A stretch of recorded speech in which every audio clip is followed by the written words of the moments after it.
Okay जी, अस्सलाम वालेकुम रहमतुल्लाहि व बरकातहू। तो जनाब अल्लाह से दुआ है कि हम सब खैरियत से हों, आज भी और आने वाले वक्तों में भी। कल हमने चैप्टर नंबर 5 कंप्लीट कर लिया था और हमने आपसे पहले कहा था घबराना नहीं, हमारा सिलेबस अपनी स्केड्यूल के मुताबिक चल रहा है और पेज नंबर 167 पर आज हम शुरू कर रहे हैं 167 चैप्टर नंबर 7। ठीक है जी, चैप्टर नंबर 7 और पेज नंबर भी है 167। 6 चैप्टर हम एज यूजुअल हमने आपसे पहले भी कहा था कि हमारी कोशिश है कि अल्लाह ताला से दुआएं भी हैं कि अल्लाह ताला जल्द से जल्द फिज़िकल क्लास शुरू कर दें, हो जाए तो हम फिर उसमें आपसे चैप्टर 6 को डिस्कस करेंगे, क्योंकि चैप्टर 6 हमारा बहुत ही ज़्यादा इंटरेस्ट उसमें होगा 6 और 8 में, और उसमें हम यूजुअली डीएनए, क्रोमोसोम, जीन, इन पर बातें करेंगे। ठीक है, तो चैप्टर 7 जो कि हमारा सेल साइकिल का चैप्टर है और ये हमारा बॉटनी का पार्ट है। पेज नंबर 168 पर आपको सेल साइकिल का इंट्रो नजर आएगा और उसमें हमसे दो बातें वाज़े तौर पर बताई जा रही हैं। पहली बात हमसे ये कही जा रही है कि जनाब सेल जो होगा वो डिवीजन करता है, और हमें मालूम है सेल क्या चीज़ है, functional and structure unit of life. और हमने सेल थ्योरी में पढ़ा था किसी ज़माने में कि ये प्री एग्जिस्टिंग सेल से प्रोड्यूस होता है, यानी पहले से मौजूद सेल ही न्यू सेल को फॉर्म करते हैं। कैसे करते हैं? डिवाइड होकर, डिवीजन लेकर। ठीक है, अब डिवीजन करने के लिए सेल हर वक्त डिवाइड करने की सलाहियत रखता है, अपने आप को प्रिपेयर करके रखता है। अब वो प्रिपरेशन कभी थोड़ी सी लंबी हो जाती है, कभी शॉर्ट हो जाती है, कभी अचानक हो जाती है। जैसे आप लोग हैं आजकल थोड़ा सा स्लो, सपोज के एग्ज़ाम के बारे में कुछ अंदाज़ा नहीं है, कब होंगे, कैसे होंगे। जैसे अभी थोड़ी देर पहले ही हमारी क्लास हो रही थी तो हमने उनसे भी कहा, बच्चों ने भी पूछा था कि सर एमसीक्यूज बेस होंगे या नहीं, तो उन्हें मैंने कहा कि इस वक्त तक तो कोई हालात बता नहीं रहे। एमसीक्यूज बेस पर जाने का मतलब है कि बच्चा, हर बच्चा जो इस वक्त इंटर बोर्ड में मौजूद हो, यानी कि रजिस्टर्ड हो, वो अपने पास कोई डिवाइस रखता हो और असेस करता हो इंटरनेट का, तो फिर तो ऑनलाइन पेपर आप दे सकते हैं। लेकिन प्रॉब्लम ये है कि हमारी लाइट, हमारी बिजली कभी भी जा सकती है, हमारा इंटरनेट कभी भी बंद हो सकता है। भाई हमारे यहाँ सेंटर में भी आपके दो तो केबल नेट हैं, फिर वो जोंग की डिवाइस भी लगी हुई है, पीटीसीएल की डिवाइस भी लगी है, कि एक में प्रॉब्लम आए तो दूसरे से काम चला लिया जाए। हर घर में तो ऐसा नहीं है, बहुत से घरों में होगा ऐसा, लेकिन हर घर में तो ऐसा नहीं हो सकता। तो लिहाजा ये एक बड़ा इशू है कि इस तरफ जाया जाए, लेकिन बहरहाल कुछ पता नहीं क्या हो। और अगर घर में रहकर ऑनलाइन पेपर सॉल्व करना है तो वो तो फिर हमारे पाकिस्तानी बच्चे हैं, और हम तो 2 नंबर काम पहले करते हैं। तो बड़े आसानी से मदद मिल जाएगी हमें, बड़े भाई से या भाई या बहन या पेरेंट्स से। वो भी साथ में बैठकर एमसीक्यू सॉल्व करवा देंगे आपको। इसलिए कुछ पता नहीं क्या हो क्या ना हो। तो आप भी इस वक्त इंटरफेस में हैं, प्रिपरेशन कर रहे हैं अपनी, और कुछ पता नहीं कि एग्ज़ाम अगस्त में हो या कुछ पता नहीं एग्ज़ाम फरवरी में हो। सपोज एक एग्जांपल ले रहे हैं, तो अगर हमें पता चल जाए कि जी एग्ज़ाम अगस्त में है तो फिर हम आराम से सुकून से अपनी प्रिपरेशन करेंगे। और हमें पता चल जाए कि जी फरवरी में है तो फिर हमारी प्रिपरेशन स्पीड अप हो जाएगी। सेम ऐसे ही हमारा सेल भी दो फेज गुजारता है अपनी लाइफ के दौरान। एक वो फेज होती है जिसमें वो प्रिपरेशन कर रहा होता है डिवीजन के लिए। अब वो डिवीजन का ऑप्शन या सिग्नल कब मिलता है उस सेल को, ये डिपेंड करता है हमारे ब्रेन पर या हमारी उस ऑर्गन के टिश्यूज पर। ठीक है ना। तो सेल जब डिवाइड नहीं होता तो हम उसे नॉन डिवीजन स्टेज या इंटरफेस कहते हैं। और जब वो अपनी डिवीजन करता है तो उसे डिवीजन फेज कहा जाता है, जिसकी फिर माइटोसिस या मियोसिस या एमाइटोटिक एग्जाम्पल है। उसका जिक्र हम करते हैं भी आगे चलते हैं। पहले हम इंटरफेस क्या है जी। Interface is the phase of the cell cycle in which cell spend the majority of its time. Cell cycle में इंटरफेस एक बड़ा फेज होता है जिसमें सेल अपना ज़्यादा टाइम स्पेंड कर रहा होता है और सिर्फ तैयारी करके रखता है कि कल को ऑर्डर मिल जाए तो मैं तैयार हूँ और प्रिपेयर हूँ और मैं फटाफट डिवीजन करूँ। जैसे हमें भी अपनी कल की तैयारी करके रखनी चाहिए। कल हमारा आखिरी है या आज हमारा आखिरी है, तो हमें पहले से ही प्रिपरेशन करनी चाहिए। ज़िंदगी, अल्लाह ने आपसे कहा कि दुनिया की ज़िंदगी कुछ भी नहीं है, जो कि दुनिया के बाद ज़िंदगी शुरू होगी। तो इसी तरह से इंटरफेस भी सेल साइकिल का हिस्सा है, लेकिन ये भी प्रिपरेशन स्टेज है। और इंटरफेस में सेल अपने नॉर्मल ग्रोथ, नॉर्मल वर्क जो उसको दिया गया है, जो काम है उसका करने का, वो कर रहा हो और नेक्स्ट डिवीजन के लिए तैयारी करके रखता है, डुप्लीकेट करके रखता है अपने डीएनए को, ताकि जैसे ही ऑर्डर मिले वैसे ही सेकेंड स्टेज में या डिवीजन स्टेज में दाखिल हो। इंटरफेस स्टेज में हमारे सेल का न्यूक्लियस वाजे क्लियर होता है और क्रोमोसोम हमें ठीक तरह से नजर नहीं आ रहा। जबकि डिवीजन फेज में इसके अपोजिट होता है, अपना काम बंद कर देगा, जो नॉर्मल काम है सेल के पास वो बंद कर देगा और डिवीजन वाला काम शुरू करेगा, जिसकी वजह से इसका न्यूक्लियस डिसअपेयर हो जाएगा और क्रोमोसोम विजिबल हो जाएंगे। देखेंगे हम सेल डिवीजन में क्या ऐसा था पहले कि हम ये कह सकते हैं कि interphase not the resting phase. ऐसा पहले कहा जाता था कि इंटरफेज दरअसल कोई रेस्टिंग फेज है, आरामदेह हालत। लेकिन हमने देखा कि ऐसा नहीं होता, बल्कि इंटरफेस के दौरान भी सेल को परेशानी यही रहती है कि डिवीजन कब करनी है, डिवाइड कब होना है।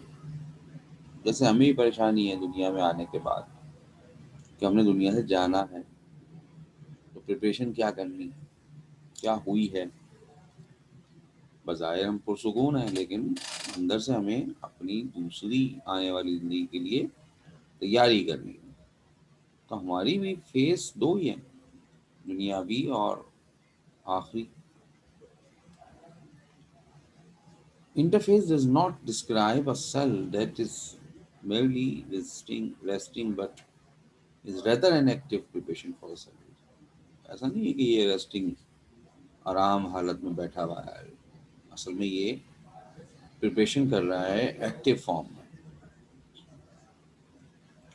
अब वो एक्टिव फॉर्म कब तक रहेगी, कितनी रहेगी, ये डिपेंड करता है इसकी सेकेंड स्टेज यानी कि सेल डिवीजन वाली stage. During interphase cell work grow and prepare itself for next division. तो इस दौरान में ये अपने काम भी कर रहा होता है। जैसे लाइक स्किन का सेल है तो वो अपने स्किन वाले काम कर रहा है, अगर किडनी का सेल है तो किडनी वाले काम कर रहा है, ब्रेन का है तो ब्रेन वाले का, और साथ ही साथ अपनी तैयारी भी कर रहा है सेल डिवीजन के लिए, नेक्स्ट स्टेज में दाखिल होने के लिए, क्योंकि आज नहीं तो कल इसमें नेक्स्ट स्टेज में दाखिल हो ही जाना। इस स्टेज में डेफिनेटली न्यूक्लियस विजिबल होगा और क्रोमोसोम विजिबल नहीं होंगे। Interphase is not the first stage of mitosis. ये याद रखिएगा कि सेल साइकिल जो है, सेल डिवीजन और सेल साइकिल में फर्क है।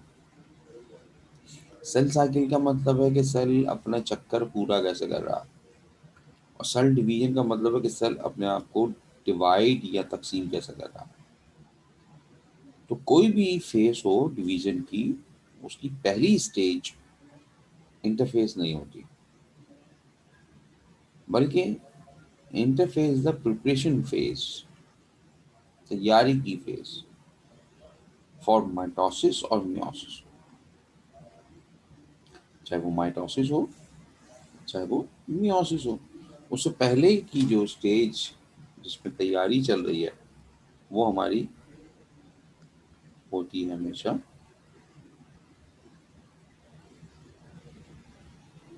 किस चीज़ की, कोई भी माइटोसिस होनी है, मियोसिस होनी है। अब माइटोसिस अगर होती है तो हमें याद है कि हमारे पास सोमैटिक सेल्स होते हैं।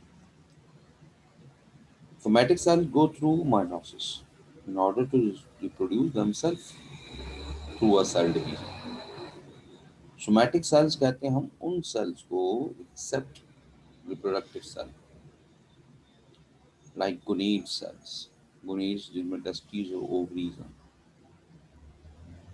तो गोनीड्स और ओवरीज के बगैर मतलब अलावा बॉडी में जितने सेल्स होते हैं उनको हम सोमैटिक सेल्स कहते हैं, क्योंकि वो रिप्रोडक्शन में हमारे पार्ट नहीं प्ले करेंगे और डिवीजन तो कर रहे होंगे।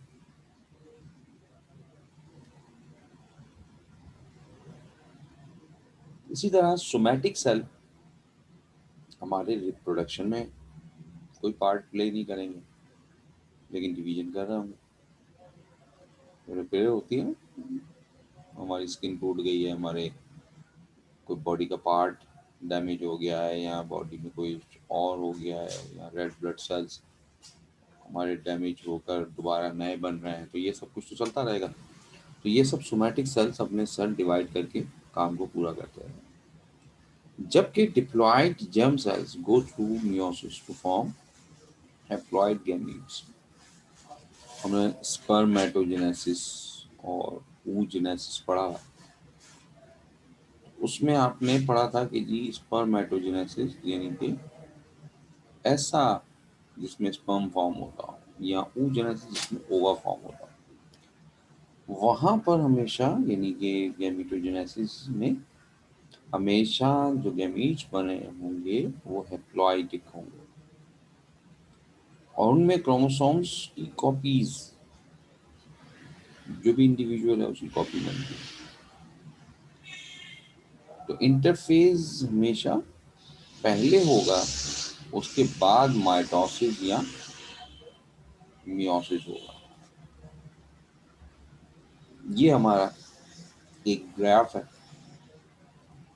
जो आपकी बुक में भी पेज नंबर 168 नहीं 169 पर मौजूद है। इसमें हम ये देख रहे हैं कि हमारा इंटरफेस, उसकी स्टेजेस कितनी है और फिर उसके बाद वो डिवीजन फेज में दाखिल हो रहा है। तो ये बहुत ज़रूरी है कि हमारे इंटरफेस की सब स्टेजेस हमें कौन कौन सी नज़र आती हैं। सब स्टेजेस कोई भी हों, लेकिन हमारे पास हर स्टेज में 3 स्टेजेस के अंदर हर स्टेज के एंड में एक सेलुलर चेक पॉइंट होगा जो उस स्टेज की यानी सब स्टेज की एक्यूरेसी को देख रहा होता है कि तैयारी पूरी हो गई कि नहीं। ये बिल्कुल वैसे ही जैसे आजकल आपके पेरेंट्स या भाई या बहन आपको चेक कर रहे होंगे कि हाँ भाई क्या पढ़ लिया, कितने चैप्टर पढ़ लिए हैं जी, अच्छा कितने पढ़ लिए, वो तो अलग बात है, कितने याद कर लिया। तो सपोज टू भी कि आपने अभी तक 4 चैप्टर याद कर लिए तो भाई नाराज हो जाएंगे, बोलेंगे भाई तुमने तो 6 करने चाहिए थे तुम्हें, अभी तुमने 4 की, जनवरी शुरू हो गया। तो भाई क्या है आपके, आपका चेक पॉइंट जो आपको देख रहे हैं कि आप जनवरी के बाद अगली स्टेज फरवरी की जो आएगी उसमें दाखिल होने के काबिल हुए हैं कि नहीं। तो ये चेक पॉइंट होता है। तो सेल्स के अंदर भी इंटरफेस की सब स्टेजेस में लास्ट में हर सब स्टेज के चेक पॉइंट लगा होता है जो देख रहा होता है कि जनाब आने वाले वक्त में जब ये नेक्स्ट स्टेज में दाखिल होगा ये मौसम उस काबिल भी है कि नहीं। ठीक है, तो हमारे पास जो स्टेजेस हैं ये शॉर्ट में आपसे डेफिनेशन में पूछ ली जाती हैं। पहली स्टेज कहलाती G1 या gap 1, in which the cell grow and function normally. इसमें सेल अपनी ग्रोथ चला रहा होता, अपने साइज को बड़ा कर रहा होता और अपने जो भी उसके काम है, जैसे मैंने आपसे कहा था स्किन का है, किडनी का है, हार्ट का है, ब्रेन का है, कोई भी वो अपने काम कर रहा होगा। During this time, a high amount of protein synthesize occurs. ये इस स्टेज में यानी कि जीवन फेज में अपनी प्रोटीन सिंथेसिस को नॉर्मल से ज़्यादा तेज या बढ़ा कर रहा होता और सेल ग्रो भी कर रहा होता, तो प्रोटीन बनेगी तो ग्रो भी होगा और इतना ग्रो हो जाता है कि वो जिस वक्त डिवीजन होके पैदा हुआ था या बना था उस वक्त के साइज से लेकर डबल हो जाता, दुगना हो जाता। फिर ये अपने ऑर्गेनेल्स की तादाद अपने साइटोप्लाज्मिक कंटेंट्स या साइटोप्लाज्मिक मटेरियल को भी इंक्रीज करता है। लाइक माइटोकॉन्ड्रिया है या क्लोरोप्लास्ट, प्लांट सेल में अगर बात करें तो क्लोरोप्लास्ट भी है, तो उनको डिवाइड करके उनकी तादाद बढ़ा रहा होता है। माइटोकॉन्ड्रिया ऑक्सीजन या ऑक्सीडाइज करेगा फूड को और एनर्जी प्रोवाइड करेगा। क्लोरोप्लास्ट यानी अगर प्लांट में है तो वो प्लांट के लिए भी और कंज्यूमर के लिए भी ग़िज़ा बनाएगा, photosynthesis. Chromosome appear as single strand, chromosome जो हम सिंगल स्ट्रैंड में नजर आते हैं। Cell either enter the resting phase और जी नॉट फेज और इंटर इनटू एस फेज। अब ये डिपेंड करता है, पहले हम बात करते हैं क्रोमोसोम। तो याद करवाते हैं आपको, याद होगा आपको कि क्रोमोसोम में हम देखते थे इस तरह से क्रोमोसोम बना हुआ। हाँ? ये बाईवैलेंट क्रोमोसोम कहलाता था। इसमें ये बाजू या हम इन्हें क्रोमाटिड कहते थे।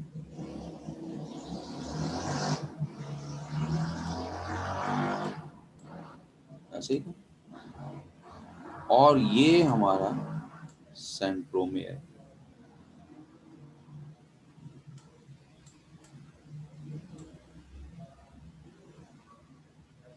ऐसे ही था जी। तो इस स्टेज में आप देखते हैं कि क्रोमोसोम जो है वो आमतौर पे सिंगल स्ट्रैंड धागे की तरह, यानी इससे पहले की स्टेज में धागा होता है पूरा, अलग अलग नहीं होते। ये तो सिंगल सिंगल एक क्रोमोसोम अलग अलग हो गया। तो क्रोमेटिन नेटवर्क की शक्ल में हमें नजर आते हैं।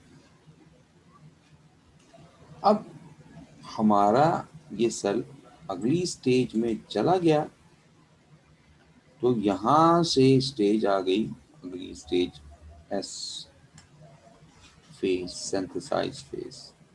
और अगर उसे ऑर्डर मिल गया नहीं कि अभी रुक जाओ, तो वो चला गया G naught, gap zero. Gap zero का मतलब है कि भाई जरा सब्र कर जाओ, डिले कर लो। बहुत आसान सी मिसाल है इसके लिए, अगर आपको इजीली समझ में आ जाए। घर में शादी रखी है भाई की या बहन की, तो 6 महीने पहले ही आप तैयारियां शुरू कर देते हैं। एक साल पहले भी, एक साल पहले हॉल बुक हो जाता है, बाकी चीज़ें भी तैयारी करने लग जाते हैं। कपड़े शपड़े लाना है इधर, ला के फिर एक आध महीने पहले दर्जी को देना है। तो ये क्या कर रहे हैं आप? ये जीवन कर रहे हैं। अब इत्तेफाक ऐसा हुआ कि आपने सिंथेसाइज करना है मिश्रण को, घर में रिपेयरिंग है वो करवा ली, वो एक आध महीना पहले ही करवाएंगे। कलर शलर करा लिया, कार्पेटिंग कर ली, और उसके बाद आपने अपने कपड़ों को, जो भी फैशन चल रहा है उस वक्त का, उसके मुताबिक अपने टेलर को देकर आ गए। टेलर से बोला भाई इस तारीख को तैयार चाहिए, शादी है भाई। पता चला कि कोविड आ गया और कोविड ने कहा कि जनाब शादियां कैंसिल कर दो। शादी कैंसिल हो गई। कैंसिल से मुराद है कि 3-4 महीने आगे चले गए। अब आप बड़े दिल बर्दाश्त हो, मैं कहा यार मैंने तो सारे कपड़े बना लिए, तो अब क्या करूं। तो बाकी चीज़ें तो आपने संभाल के रख दी, कपड़े आपने कहा कि छोड़ो यार, अब जब 4 महीने बाद है तो उस वक्त के फैशन के मुताबिक बना लेंगे, बाकी चीज़ें सब संभाल लें। हॉल वाले से भी बुकिंग जो है वो आगे करवा दी। तो ये कहाँ दाखिल हो गए आप? या जी नॉट में दाखिल हो गए, गैप जीरो में। तैयारी फुल है। ऐसा नहीं है कि अब आपने कपड़े उठा के फेंक दिए, ये गरीब को दे दिए तो छोड़ो जी शादी वादी। तो जी नॉट स्टेज में हम, हमारा सेल जितनी प्रिपरेशन कर लेता है उतनी प्रिपरेशन को वहाँ स्टेबल कर देता है। और बकिया कुछ चीज़ें जो उसको अगले मरहले में चाहिए, सिंथेटिक या सिंथेसाइज फेज में, एस फेज में, वो जब टाइम करीब आएगा जब करेगा। ठीक है। तब सेल को क्या ऑर्डर मिलता?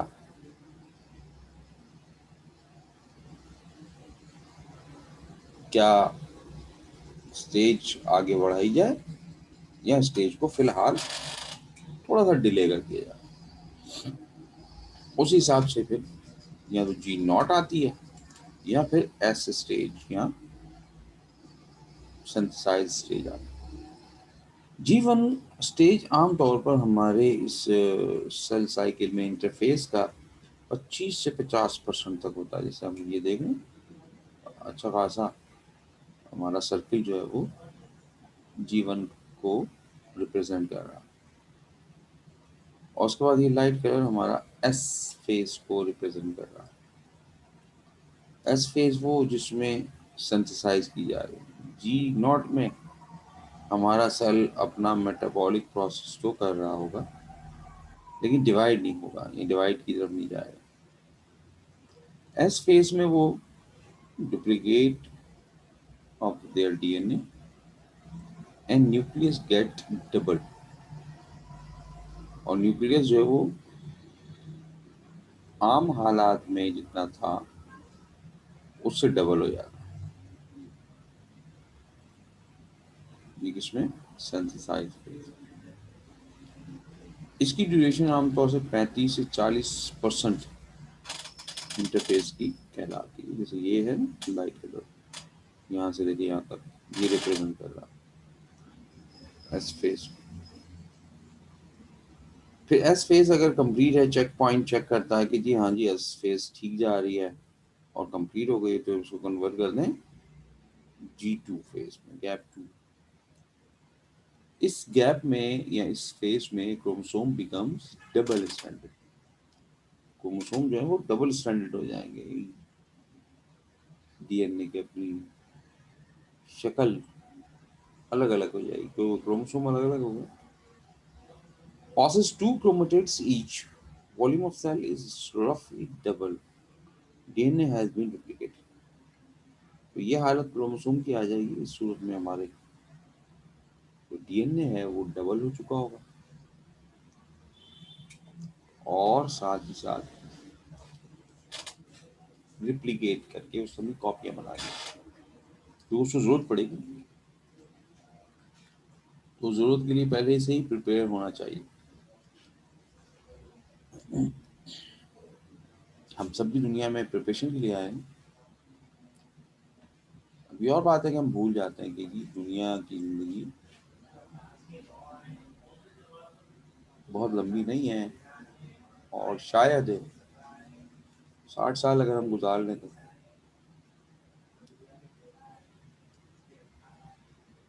और 60 साल पलक झपकते में गुजर जाते हैं। अभी तो आप लोगों को माशाल्लाह से बच्चे हैं, टाइम का अंदाज़ा नहीं होता, लेकिन जब आप मैच्योर 30 क्रॉस कर जाएंगे तो फिर टाइम आपको ऐसा लगेगा यार, पीछे मुड़ के देखिए टाइम कहाँ गया, अभी कहाँ गया पता नहीं चला।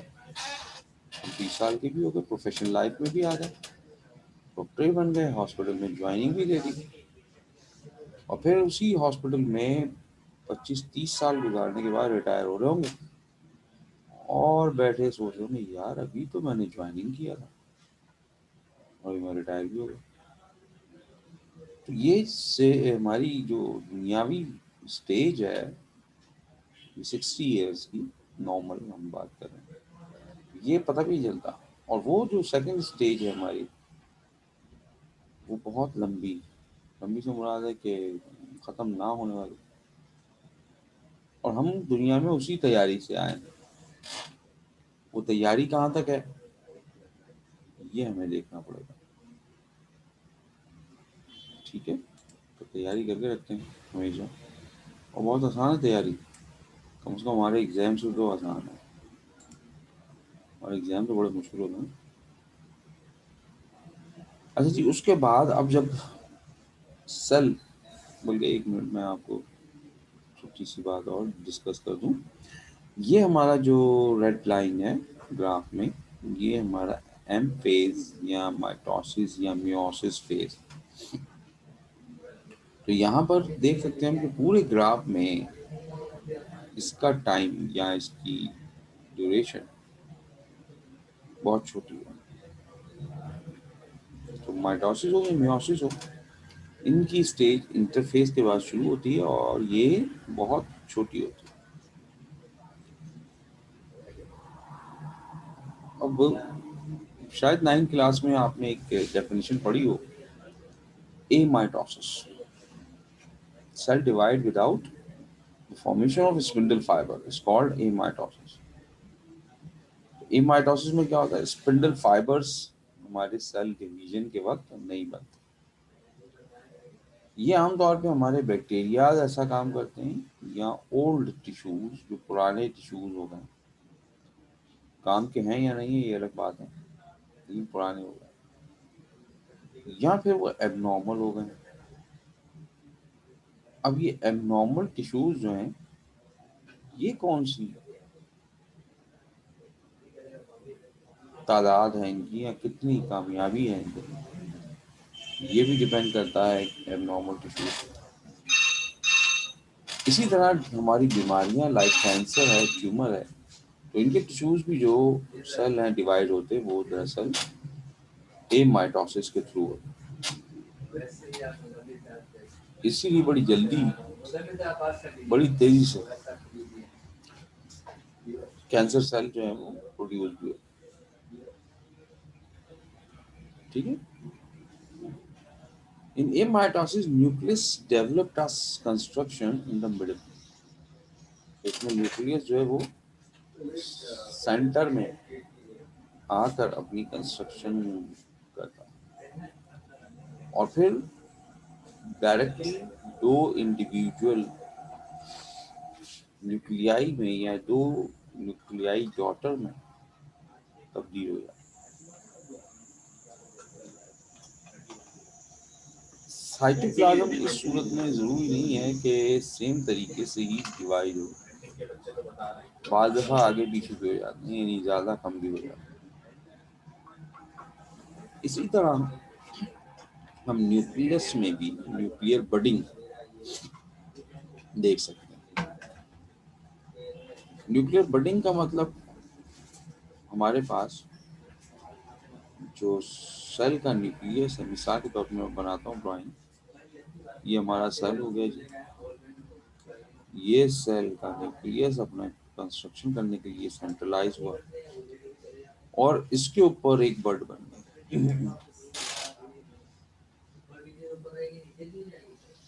तो ये सेल की बडिंग बनने के बाद फिर ये बर्ड अलग अलग हो जाती है। तो इस तरह एक छोटा न्यूक्लियस, ये एक छोटा पीस बन गया और ये एक बड़ा पीस बन गया। तो जो बडिंग होती है न्यूक्लियस की, न्यूक्लियर बडिंग, उसमें न्यूक्लियस का एक पार्ट छोटा और एक पार्ट बड़ा डेवलप हो जाता है। ठीक है। इसी तरह न्यूक्लियस का फ्रेगमेंटेशन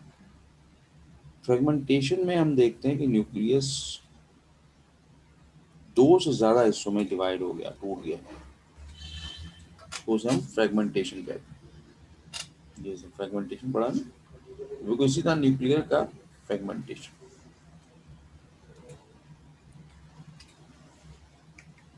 अब ये जरूरी ही नहीं है कि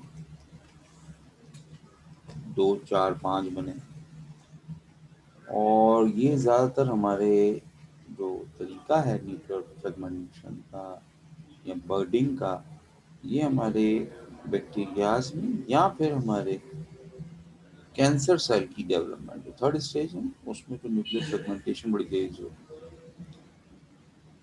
इसीलिए हम कहते हैं कि ये थर्ड स्टेज को संभालना अभी तक तो हमारे लिए नामुमकिन है। तो इसलिए बडिंग की वजह से और फ्रेगमेंटेशन की वजह से। अब जी सेल डेथ, और माशाल्लाह से हमें तो पता है ना, जो दुनिया में आया उसको दुनिया से जाना भी है। इसी तरह सेल बना है तो मरेगा भी। मरने के हमारे पास हमें दो टाइप्स सेल्स की नजर आती हैं। एक कहलाती है necrosis, the death of living cells due to the tissue injury is called necrosis. अगर हमारा टिश्यू किसी वजह से डैमेज हो जाए, एक्सटर्नल स्टिमुलस की वजह से या इंटरनल, कोई भी वजह हो सकती है, लेकिन कोई चोट लगे, कोई चोट से मुराद है क्या, हाँ, कोई हमला हो जाए किसी बैक्टीरिया का या किसी और सेल का, तो वो दूसरे सेल को मार डाले या मर जाए वो, तो उसे हम कहते हैं necrosis. During necrosis cell swell, फूलता है, फिर बर्स्ट हो जाता, फट जाता। इसके फटने के नतीजे में रिलीजिंग द इंट्रासेलुलर टॉक्सिन, तो ये बहुत सारा जहरीला मवाद एक्सक्रीट करता है।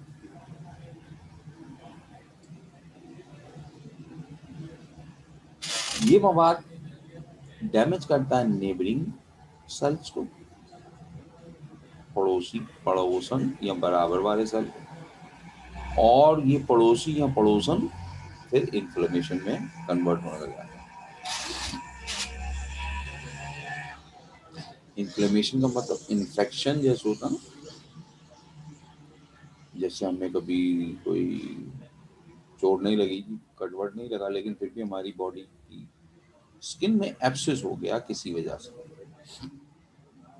एब्सेस होता है ना, वो येलो कलर का मवाद जिसमें से निकल रहा होता है, लिक्विड निकल रहा होता है, दाना जैसे हो गया ना, तो वो एब्सेस दरअसल हमारे ही सेल होते हैं, लेकिन कौन से, जो निक्रोसिस की वजह से मर चुके हैं, और मरने के बाद हमारी बॉडी के किसी पार्ट में रुक गए, जमा होने लग गए, तो वो फिर नेबरिंग सेल्स को मारते हैं और तादाद में इजाफा होता चला जाता है। इस प्रोसेस को हम कहते हैं निक्रोसिस। ठीक है। जबकि हमारी दूसरी स्टेज है सेल डेथ की, वो कहलाती है apoptosis. Apoptosis is a type of orderly and pre programmed cell death. Order मिले या फिर प्रोग्राम उनके अंदर फिट हो कि भाई बहुत हो गया, ये टाइम आपका एंड का है, चलें ये खत्म करें सब और मरे, तो वो प्री प्रोग्राम हो। जैसे हमारी जिंदगियां, हमें तो नहीं मालूम, लेकिन अल्लाह ताला के नज़दीक अल्लाह ताला को ये मालूम है किसने किस वक्त और कहाँ मरना है, तो वो हमारा प्री प्रोग्राम कहलाएगा। फिर cell death in which the cell respond to certain signal by initiating a normal response। इसमें हमारी गलती भी हो सकती है। गलती क्या, कि जो हमारे सेल्स हैं वो बजाय नॉर्मल बिहेव करने के उन पर किसी का अटैक हो गया, और वो फिलहाल तो उन्होंने नहीं मरना था, लेकिन वो मार दिए गए, तो वो सही थे, सेहतमंद थे, तो वो हमारा नेक्रोसिस हो। हालांकि वो फर्स्ट क्लास है, जैसे हम भी बिल्कुल फर्स्ट क्लास जी, पता चला जी कल खबर आ जाएगी कुछ दिन बंद है जी, डॉक्टर अतीक साहब का इंतकाल हो गया, इन्ना लिल्लाहि व इन्ना इलैहि राजिऊन। भाई बिल्कुल फर्स्ट क्लास से सर, कल तो हमने पढ़ाया घर से हैं, ऐसे बोल रहे होंगे आप लोग, तो क्या हुआ, कुछ भी नहीं जी, प्रोग्राम बंद हो गया जी, बस प्रोग्राम यहीं तक का था, सांस यहीं तक की थी। तो ये एपोप्टोसिस में ऐसा होता है, सेल को सिग्नल पहुंचते हैं कि जी अब आपका टाइम पूरा हो गया, अब आप काम खत्म कर दें, बस जो भी काम थे आपने, जितने आपका हिस्सा था, जितना आपका कंट्रीब्यूशन था वो पूरा हो गया, अब आप वाइंड अप कर दें सब कुछ। तो इसे हम कहते हैं एपोप्टोसिस।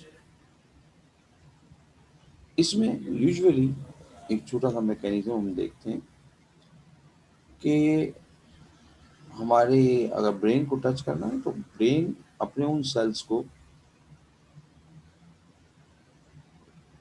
कैल्शियम आयंस रिलीज करके उन्हें पहुंचाता है। The activation of certain protein kinesis, अगर कैल्शियम आयंस ज़्यादा हो जाए तो फिर डिफरेंट टाइप की प्रोटीन यानी एंजाइम जो है वो काइनेसिस के तोड़ने फोड़ने वाले, उनकी तादाद में इजाफा होने लग जाता है, वो बढ़ जाती है।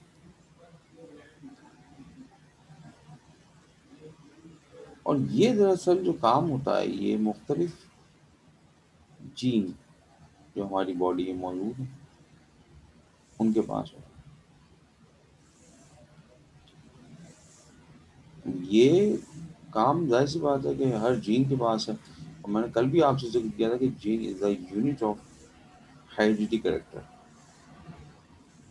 तो एक कैरेक्टर ये भी है कि इस बॉडी में एपोप्टोसिस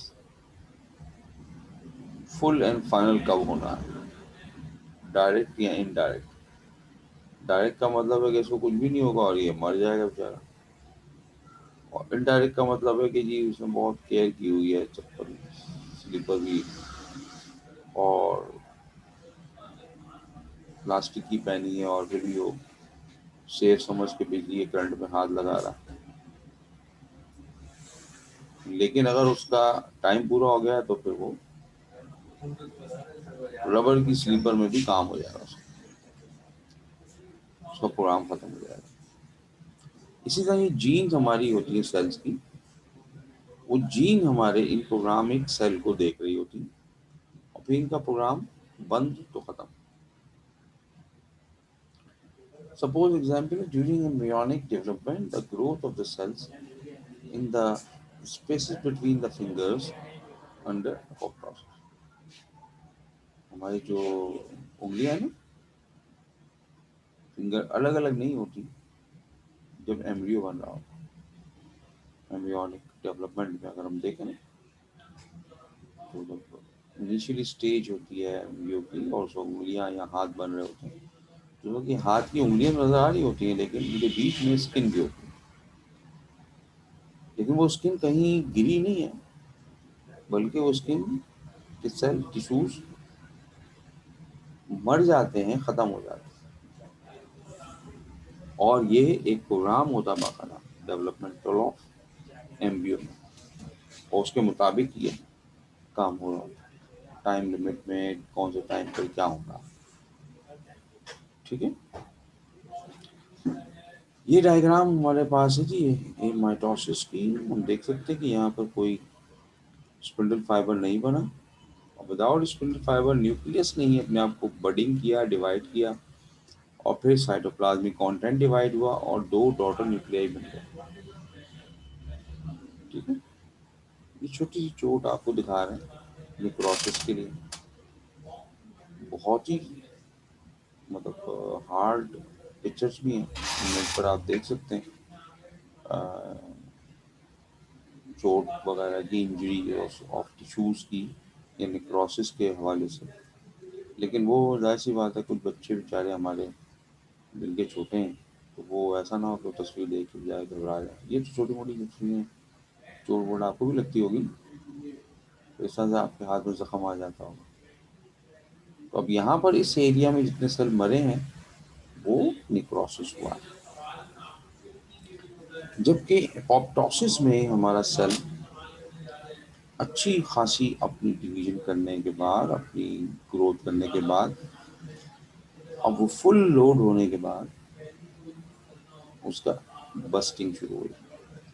बस्ट हुआ, फटा, तो उसने अपने कंपोनेंट्स को, जिनको हम सेल्फ ऑर्गेनल्स भी कहते हैं, उनको बाहर निकाल और खुद वो बेकार हो।